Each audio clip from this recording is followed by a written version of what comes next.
আসসালামু আলাইকুম, hello viewers, সবাই কেমন আছেন? আজকে ইব্রাহিম ভাইকে বিদায় দেওয়ার জন্য আসলাম দুবাই টার্মিনাল 3-তে। উনি আলহামদুলিল্লাহ এই কানাডার উদ্দেশ্যে রওনা দিয়েছেন। তো দুবাই টাইম 2টায় উনি এই দুবাই থেকে ফ্লাইট ছাড়বে।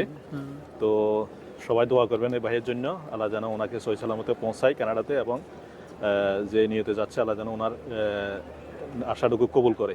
ইব্রাহিম ভাই বলেন, আপনার একটু বলেন। আসসালামু আলাইকুম। ফুয়াদ ভাইকে অনেক অনেক ভালোবাসা এবং শুভেচ্ছা প্রথম থেকে শেষ পর্যন্ত আমার সাথে থাকার জন্য। উনি খুবই অত্যন্ত ভালো একজন মানুষ। ভাইয়ের সাথে অনেকে যোগাযোগ করতে পারেন, যারা যারা চিনেন তাদের তো আর বলার অবকাশ রাখে না, আমি আর কি বলবো। ইনশাআল্লাহ আমার মতো সবাই একটু সাকসেস হন। আপনার বোর্ডিংটা একটু দেখেন একটু। ইনশাআল্লাহ আমার বোর্ডিংটাও দেখতে পারেন। ভাইয়ার আমি একসাথে বোর্ডিংটা নিলাম, ঠিক আছে? তো আপনাদেরকে বোর্ডিংটা দেখাই একটু। যারা অনেকে বলতেছেন যে ভাই কানাডার ভিসা হচ্ছে না, কানাডার বোর্ডিং দিচ্ছে না, উনি ভাই বোর্ডিংটা উনি পাইছে হলো এয়ার কানাডাতে। এই সবাই ভাইয়ের জন্য দোয়া করবেন।